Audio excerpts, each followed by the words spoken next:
नमस्कार. Ashish Dattu YouTube channel official मराठीमध्ये आपल्या मनापासून स्वागत आहे. काल चेन्नई आणि बँगलोर यांच्यात झालेल्या सामन्याचं विश्लेषण आपण आजच्या व्हिडिओच्या माध्यमातून करणार आहोत. हाच आजचा आपल्या व्हिडिओचा मुख्य विषय आहे.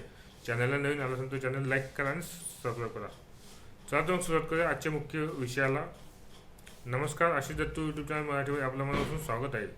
सातत्याने अपयशी ठरलेला चेन्नई सुपर किंग्सचा संघ आता कुठे पहिल्या विजयाची आस धरून लागलेला असतानाच त्यांना सलग 3 पराभवाची चव चाकावी लागलेली आहे. आणि क्रीडाप्रेमींना शेवटी महेंद्रसिंह धोनीची आठवण नक्कीच आलेली असणारच. त्याच कारण की महेंद्रसिंह धोनीचे संघात नुसतं असणं देखील विरोधी संघाला सळोकीपळो करून ठेवत असतं. त्याच अनुषंगाने चेन्नईची फलंदाजी पाहता आणि दुसरीकडे बेंगळुरू संघाचा आतापर्यंतचा रेकॉर्ड पाहता तर हा सामना एकतर्फी होणार असं क्रीडा जाणकारांचं मत होतं. त्यामुळे या सामन्यामध्ये चेन्नईचा संघ कुठेच दिसला नाही आणि त्यांना तब्बल 43 धावांनी पराभव स्वीकारावा लागला.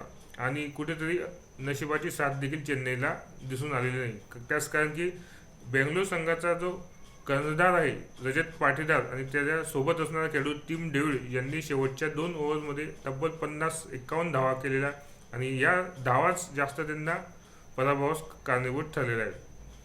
महेंद्रसिंह धोनीची अनुपस्थिती संघाला फार प्रकर्षाने जाणवत आहे. तब्बल 2 आठवडे महेंद्रसिंह धोनी चेन्नईच्या संघात नसणार आहे.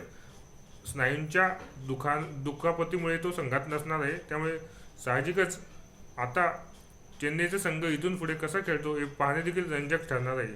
तब्बल 3 पराभवाची हॅट्रिक साधणारा चेन्नईचा संघ आता पुढच्या सामन्यामध्ये नेमका काय स्ट्रॅटेजी घेऊन मैदानात उतरतो हे पाहणे देखील रंजक ठरणार आहे. सातत्याने अपयशी ठरणारा त्यांचा विकेटकीपर फलंदाज संजू सॅमसन हा देखील फॉर्ममध्ये नाही आहे. T20 विश्वचषकामध्ये खोऱ्याने धावा काढणारा हा फलंदाज IPL मध्ये सपशेल अपयशी ठरताना दिसत आहे. पण प्रत्येक खेळाडूचा हा काळ असतो, बॅड पॅच आयुष्यात हा येत असतो. पण आता चेन्नई संघाच्या दृष्टीने महत्त्वाचं पाऊल हे आहे की महेंद्रसिंह धोनीची एंट्री IPL मध्ये कधी होणार आहे हे पाहणे देखील रंजक ठरणार आहे. त्याच कारण की आतापर्यंत चेन्नईने 3 सामने खेळलेले आहे आणि तिन्ही सामने त्यांनी गमावलेले आहेत. त्यामुळे आता इथून पुढेचा प्रवास चेन्नई संघासाठी हा अगदी खडतरच असणार आहे. आणि विविध संघ चांगल्या रीतीने खेळत असताना चेन्नईचा संघ अजून तरी अडखळतच खेळताना दिसत आहे. चेन्नई संघामध्ये अत्यंत चांगल्या दर्जाचे फलंदाज अष्टपैलू खेळाडू उपलब्ध असताना देखील चेन्नई संघाला अजून विजयाची लय सापडलेली दिसून आलेली नाही. त्याच अनुषंगाने ऋतुराज गायकवाड देखील फॉर्ममध्ये नाही आहे. कर्णधार म्हणून तो मैदानावर खूप चांगली कामगिरी करत आहे, पण देखील फलंदाजीमध्ये तो सपशेल अपयशी ठरत आहे. आता येणाऱ्या पुढील सामन्यामध्ये नेमकं चेन्नईची स्ट्रॅटेजी काय असणार आहे, चेन्नईने कोणाला संघात घ्यावं, हाच संघ कायम ठेवावा की अजून काही संघात बदल करावेत हे पाहणे देखील रंजक ठरणार आहे. आणि आता पुढील सामन्यामध्ये चेन्नईचा संघ कसा खेळतो. कालच्या सामन्यामध्ये त्यांच्या गोलंदाजांनी खूप धावा दिल्या.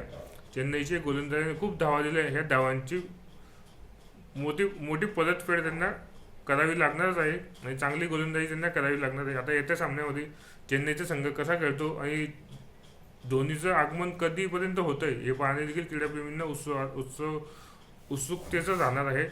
त्याचप्रमाणे बेंगलोरचा संघ खूप फॉर्ममध्ये आहे. त्यांच्या संघामध्ये खूप चांगले फलंदाज आहेत, अष्टपैलू गोलंदाज आहेत, अष्टपैलू खेळाडू आहेत. त्यामुळे चेन्नईच्या संघाच्या पुढे बेंगलोरच्या संघाचंच पारडं जड काल दिसत होतं आणि हा सामना त्यांनी आरामात 43 धावांनी जिंकलेला आहे. आता पुढील सामन्यात बेंगलोरचा संघ कसा खेळतो आणि चेन्नईचा संघ त्यांच्या कोणत्या ग्राउंडवरती खेळणार आहे. आता पहिल्या विजयाची आस त्यांना कधीपर्यंत लागणार आहे, पहिला विजय ते कधी मिळवणार हे पाहणे रंजक ठरणार आहे. चॅनलला नवीन आलं असेल तर चॅनल लाईक करा, सबस्क्राईब करा, बेल आयकॉनवरती क्लिक करा, जेणेकरून असंच नवीन व्हिडिओ नवीन अपडेट तुम्हाला आपल्या यूट्यूब चॅनलवरती पाहायला मिळेल. आणि IPL संदर्भात महत्त्वाची अपडेट आपण आपल्या यूट्यूब चॅनलवरती देणार आहोत. धन्यवाद.